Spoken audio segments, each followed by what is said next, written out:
Párrafo cuarto, el Creador, 279. En el principio creó Dios el cielo y la tierra. Con estas palabras solemnes comienza la Sagrada Escritura. El símbolo de la fe las recoge confesando a Dios Padre Todopoderoso como el Creador del cielo y de la tierra, de todo lo visible y lo invisible. 280. La creación es el fundamento de todos los designios salvíficos de Dios, el comienzo de la historia de la salvación que culmina en Cristo. Inversamente, el misterio de Cristo es la luz decisiva sobre el misterio de la creación. Revela el fin en vista del cual al principio Dios creó el cielo y la tierra. Desde el principio Dios preveía la gloria de la nueva creación en Cristo. Si no hubiera creación, no hubiera salvación, obviamente. Por eso es importante nosotros saber, como lo decía el Catecismo en los numerales más arriba, de dónde venimos. Bueno, somos creación de Dios. Todo cuanto hay en cielo y tierra es creado por Dios. Y eso es fundamento del designio de salvación de Dios. 281. Por esto, las lecturas de la noche pascual, celebración de la creación nueva en Cristo, comienzan con el relato de la creación. Recordemos pues nuestra celebración de la vigilia pascual, una vez culminada la liturgia de la luz, comienza la liturgia de la palabra con el relato de la creación. Y la oración colecta, la oración de esa primera lectura, dice precisamente esto, que la obra de la creación es grande, majestuosa, pero más grande todavía la obra de la salvación realizada en Cristo. Entonces por eso es importante nosotros saber de dónde venimos. Somos creados por Dios, Dios es creador de absolutamente todo, y de ese designio creador bueno de Dios brota el plan de salvación. La catequesis sobre la creación, número 282. La catequesis sobre la creación reviste una importancia capital. Se refiere a los fundamentos mismos de la vida humana y cristiana. Explicita la respuesta de la fe cristiana a la pregunta básica que los hombres de todos los tiempos se han formulado: ¿de dónde venimos? ¿A dónde vamos? ¿Cuál es nuestro origen? ¿Cuál es nuestro fin? ¿De dónde viene y a dónde va todo lo que existe? Las dos cuestiones, la del origen y la del fin, son inseparables. Por eso fíjense qué grande, ¿no? Qué sabia es nuestra Madre la Iglesia cuando nos hace reflexionar en primera instancia acerca de la creación, porque nosotros no andamos dando tumbos, sino que sabemos de dónde venimos, y eso es importante en lo que nos está planteando el catecismo. Entonces, para yo saber hacia dónde voy, tengo que saber de dónde vengo. Son decisivas, fíjense, estas dos cuestiones para el sentido y la orientación de nuestra vida y nuestro obrar. O sea, si yo sé que soy creado por Dios, mi comportamiento no puede ser cualquiera, mis pensamientos no pueden ser cualquiera, y así sucesivamente. 283. La cuestión sobre los orígenes del mundo y del hombre es objeto de numerosas investigaciones científicas que han enriquecido magníficamente nuestros conocimientos sobre la edad y las dimensiones del cosmos, el devenir de las formas vivientes, la aparición del hombre. Estos descubrimientos nos invitan a admirar más la grandeza del Creador, a darle gracias por todas sus obras y por la inteligencia y la sabiduría que da a los sabios e investigadores. Fíjense, no hay entonces contradicción con los descubrimientos científicos. O sea, el hecho de que, por ejemplo, haya algunos descubrimientos en alguna rama de la geografía, geología o cualquier otra de estas ciencias, no quiere decir con esto que ya lo que Dios nos enseña, lo que Dios nos ha revelado, se echa por tierra, ¿no? Aquí no hay contradicción entre fe y razón. Y por eso fíjense lo que nos dice el catecismo: estos descubrimientos nos invitan a admirar más la grandeza del Creador. 284. El gran interés que despiertan estas investigaciones está fuertemente estimulado por una cuestión de otro orden, que supera el dominio propio de las ciencias naturales.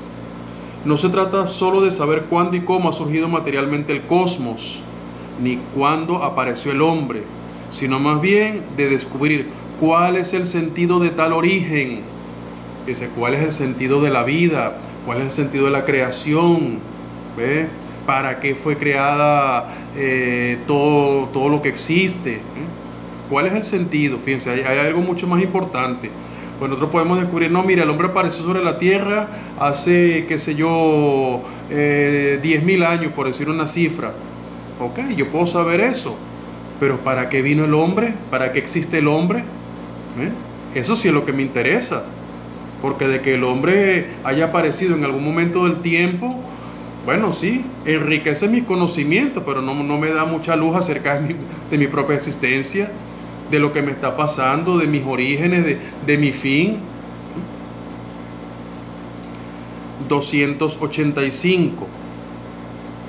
Desde sus comienzos, la fe cristiana se ha visto confrontada a respuestas distintas de las suyas sobre la cuestión de los orígenes.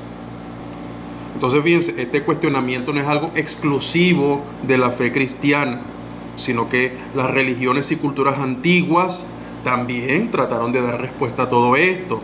Y eso lo hicieron, fíjense, a través de numerosos mitos, de cómo fue creado el hombre. Es decir, siempre estuvo en el ser humano esa inquietud por tratar de responder de dónde vengo, cuál es el sentido de mi estancia acá.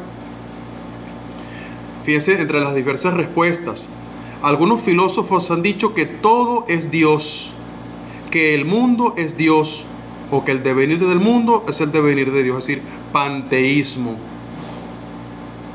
Panteísmo, todo es Dios, fíjense. Entonces, el Dios agua, el Dios fuego, el Dios viento, el Dios no sé qué, panteísmo. Otros han dicho que el mundo es una emanación necesaria de Dios, que brota de esta fuente y retorna a ella. Otros han afirmado incluso la existencia de dos principios eternos, el bien y el mal, la luz y las tinieblas, en lucha permanente. Fíjate, es una herejía que se llama el dualismo y otra el maniqueísmo. Aquí podríamos nosotros recordarnos algunas, no sé, comiquitas, las llamábamos en mis tiempos, o inclusive hasta películas donde tiene una persona en sus hombros. Entonces en un hombro tiene un ángel bueno, en el otro hombro tiene un ángel malo. Eso es una herejía, ¿ves? La cosa no va por ahí. ¿Por qué? Porque Dios no es una especie digamos, división de fuerzas. Entonces las fuerzas del bien contra las fuerzas del mal. El bien hizo su obra creadora y el mal también hizo la suya. Y entonces, claro, hay una lucha constante. Eso es falso completamente. Sigue el catecismo. Según algunas de estas concepciones, el mundo, al menos el mundo material, sería malo, producto de una caída, y por tanto se ha de rechazar y superar. Esto es la gnosis. Entonces, lo corporal es malo, es dañino. Lo corporal, por consiguiente, aleja de Dios. Entonces hay que salvar el alma como sea, alejarla de esta cárcel, en fin, cosas así por el estilo, que no son sino un rechazo de el mundo material. ¿Por qué? Por considerarlo malo. Sigue el catecismo. Otros admiten que el mundo ha sido hecho por Dios, pero a la manera de un relojero, que una vez hecho lo habría abandonado a él mismo. Esto es lo que se conoce como el deísmo. Entonces, bueno, que como Dios creó todo en orden, entonces Dios dejó unas cositas y bueno, ya dejó el mundo a su propia suerte. Otros, finalmente, no aceptan ningún origen trascendente del mundo, sino que ven en él el puro juego de la materia que ha existido siempre, lo que se conoce como materialismo. Bueno, este materialismo pues tiene fuertes consecuencias y muchas ideologías que incluso hoy en día son bastante fuertes.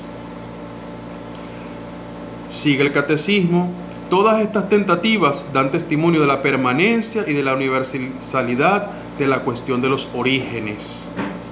Esta búsqueda es inherente al hombre. Claro, el hombre por ser hombre, el hombre por ser un ser pensante, se está cuestionando constantemente. 286. La inteligencia humana puede ciertamente encontrar por sí misma una respuesta a la cuestión de los orígenes. Recordemos, como lo decían los primeros numerales del catecismo, el hombre es capaz de Dios. El hombre puede llegar a conocer a Dios por la luz de la razón.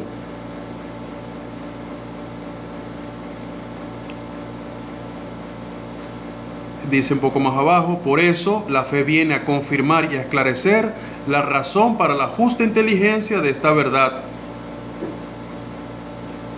287. La verdad en la creación es tan importante para toda la vida humana que Dios en su ternura quiso revelar a su pueblo todo lo que es saludable conocer a este respecto. Fíjense, Dios quiso revelar todo lo que es saludable conocer. O sea, Dios no está entonces para satisfacer nuestra curiosidad malsana, para caer en una especie de sadismo intelectual, donde quiero conocerlo todo, quiero saberlo todo.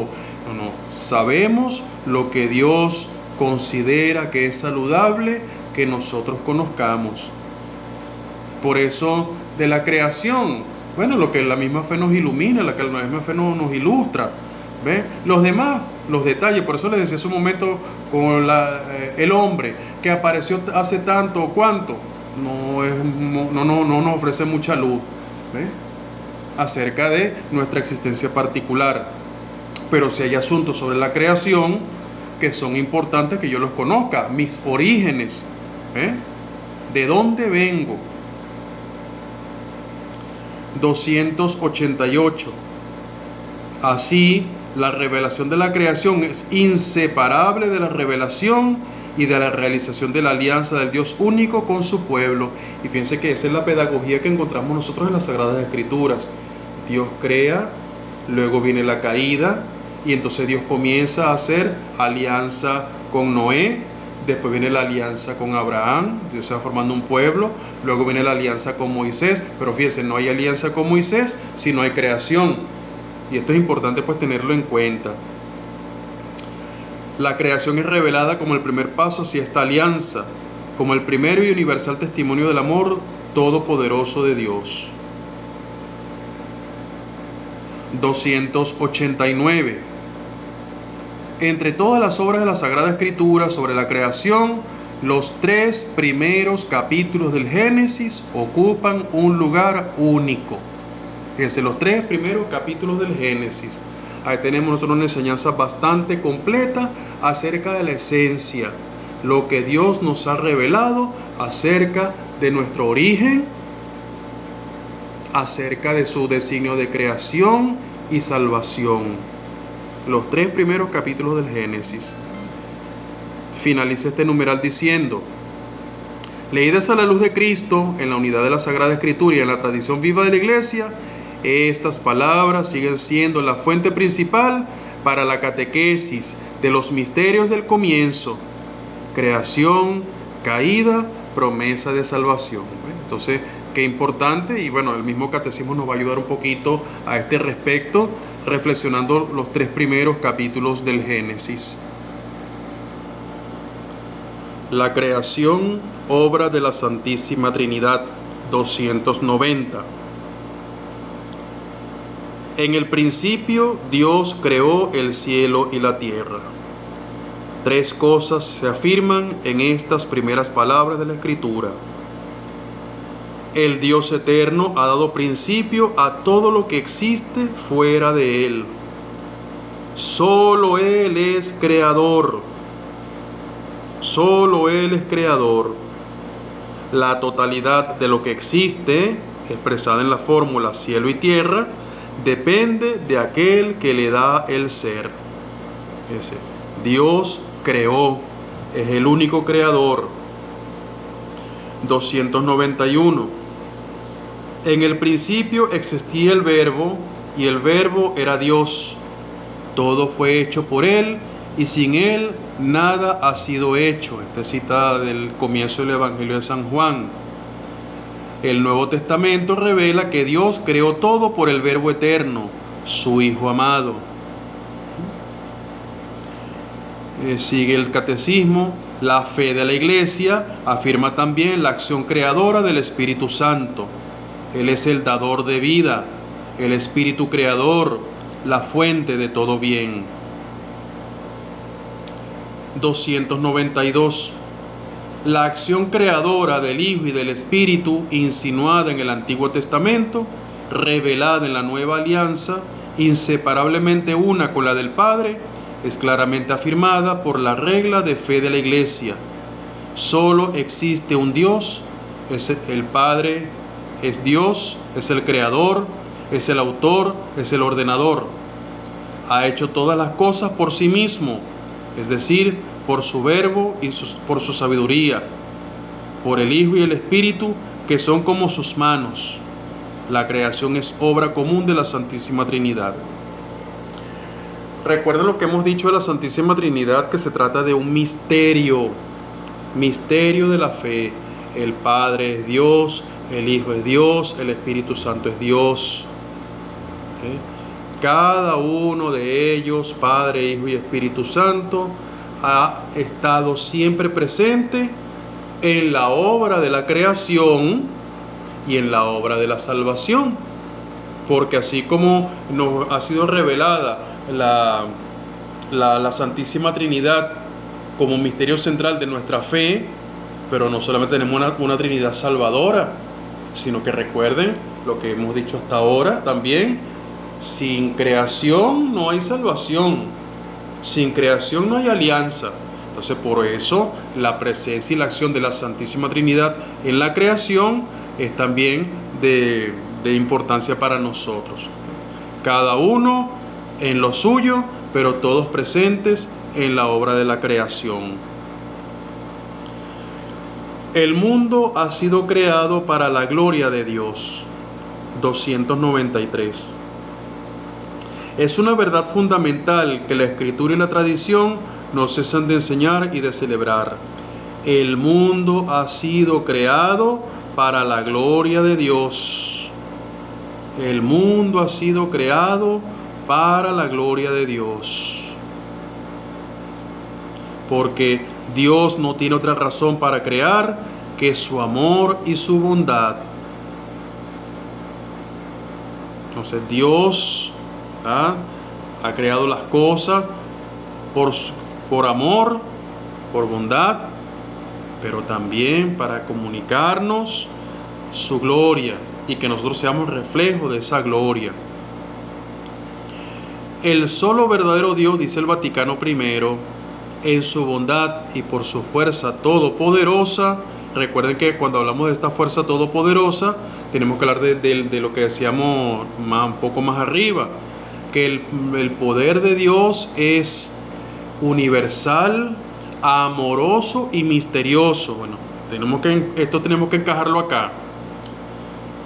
No para aumentar su bienaventuranza, ni para adquirirla, sino para manifestar su perfección por los bienes que otorga a sus criaturas, con libérrimo designio, justamente desde el comienzo del tiempo, creó de la nada una y otra criatura.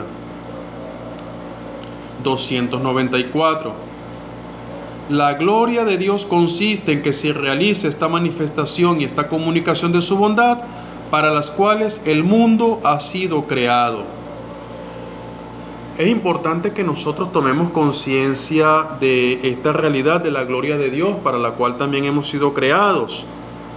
Fíjense, la gloria de Dios consiste en que se realice esta manifestación y esta comunicación de su bondad. Es decir, que de la creación emane, vamos a decirlo de esta manera, que brote, que se manifieste la bondad de Dios. Recordemos que Dios es creador y Dios lo ha creado todo bueno, así lo dice el Génesis. Bueno, esa bondad tiene que mostrarse. Cada uno según su realidad.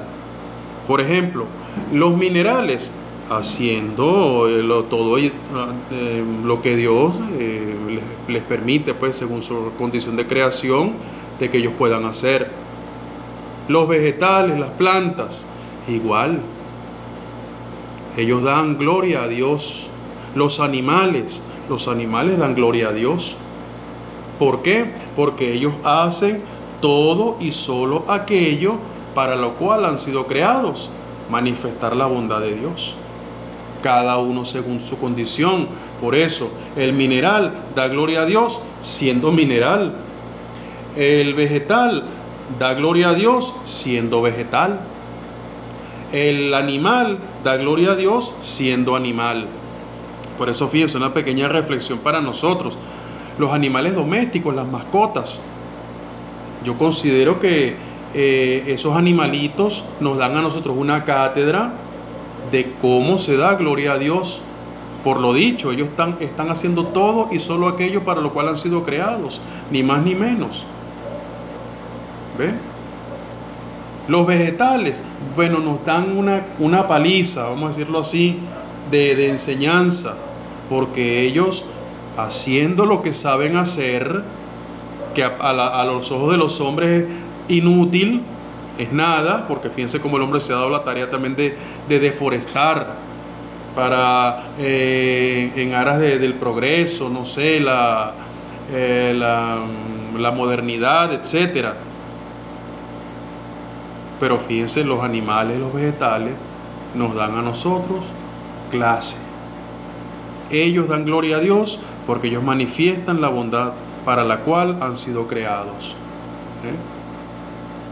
Obviamente, cuando entremos con el hombre, tenemos que ver que nosotros no necesariamente damos gloria a Dios, no porque no hayamos sido creados malos, sino bueno, ya responderemos más adelante a eso, por culpa del pecado. Y por culpa del pecado, también podríamos recordar a San Pablo, hemos sometido a la creación.